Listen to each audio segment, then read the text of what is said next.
chee, chicka chicka choo, ooh, chicka chicka choo. Malliolli il-bandiera l-inġinier mal-ajri suq. Chicka chicka chee, chicka chicka choo, ooh, chicka chicka choo. Il-vapur tal-Arta Malta jaħdem kien dejjem bid-dew, iżda din il-ferrovija ma ssib xoħra bħala few. Ara d-dawda l-waqt wasalna bħalna l-bejt ma ħadniex tul. Chicka chicka chee, chicka chicka choo, ooh, chicka chicka choo, chicka chicka choo, chicka chicka choo, chicka chicka choo. مرحبا أهلا وسهلا بكم في فيديو جديد. زي ما تتذكروا في فيديو متاع فاليتا جلاس اللي شفنا فيه طريقة صنع الزجاج يدويا، كانت الورشة اللي زرتها موجودة في منطقة تآلي، وقلت إن المنطقة هذه قريبة من المدينة. وفيديو اليوم حنحكي لكم عن المدينة. جغرافياً المدينة تقع على تلة مرتفعة موجودة في قلب جزيرة مالطا وبعيدة عن البحر. استقر في المنطقة هذه الفينيقيين من 1000 سنة قبل الميلاد، وبنوا جدران ضخمة لتحصين وحماية منازلهم، وسموا المكان بمليت يعني المأوى.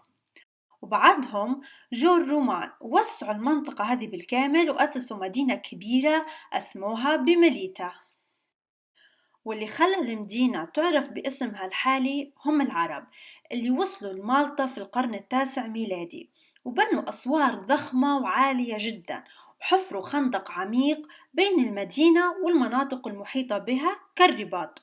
واليوم الخندق تم تجديده وتنسيقه بحيث أصبح حديقة ومكان مناسب للتنزه وإقامة النشاطات الثقافية فيه.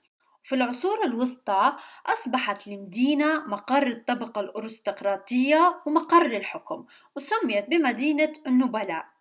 ولما وصل القديس يوحنا لمالطا في أكتوبر 1530 قرر يستقر في منطقة برغو، وعندها فقدت المدينة أهميتها كعاصمة وكمقر لصنع القرار، وأصبحت نشاطات جزيرة مالطا متركزة كلها حوالين فاليتا والميناء الكبير واللي يعرف برضو بالجراند هاربر. وتشتهر المدينة بمبانيها المميزة وشوارعها العتيقة وأزقتها الضيقة. وحالياً تعرف المدينة باسم المدينة الصامتة The Silent City علشان المواصلات ممنوعة فيها، والسيارات اللي تخش هي فقط للأشخاص المقيمين في المدينة، ويقدر عددهم بأقل من 300 نسمة. وبالنسبة للسياح يقدروا يديروا جولات على عربات الخيل في الشوارع العتيقة. المدينة فيها عدد لا بأس به من المطاعم والمقاهي المعروفة بخدماتها العالية وأكلاتها اللذيذة.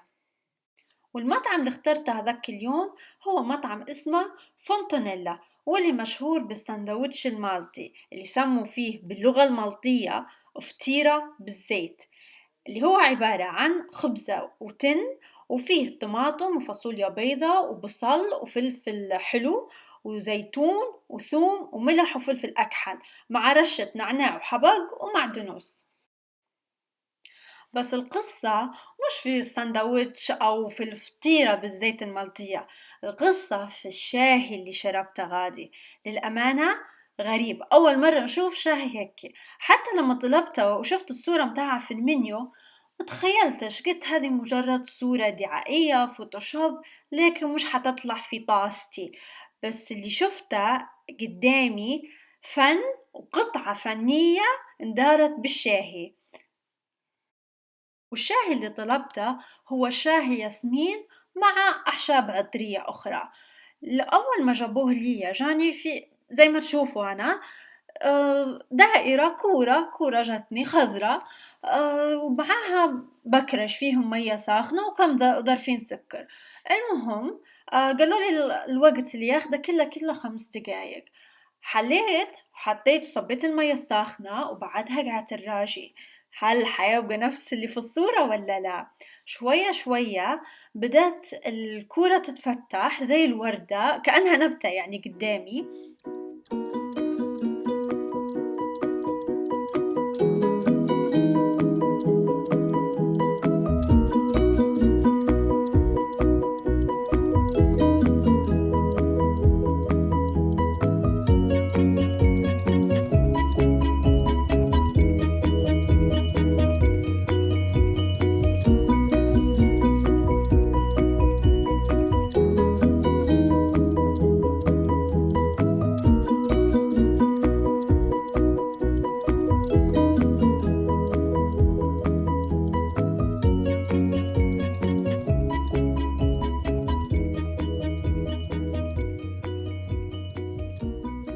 مدة بدأت تتفتح وبدأ يطلع عرجون هيك أو بالأحرى زي السلة شكلها راح، ويد السلة هذه نقدر نقوله من الياسمين.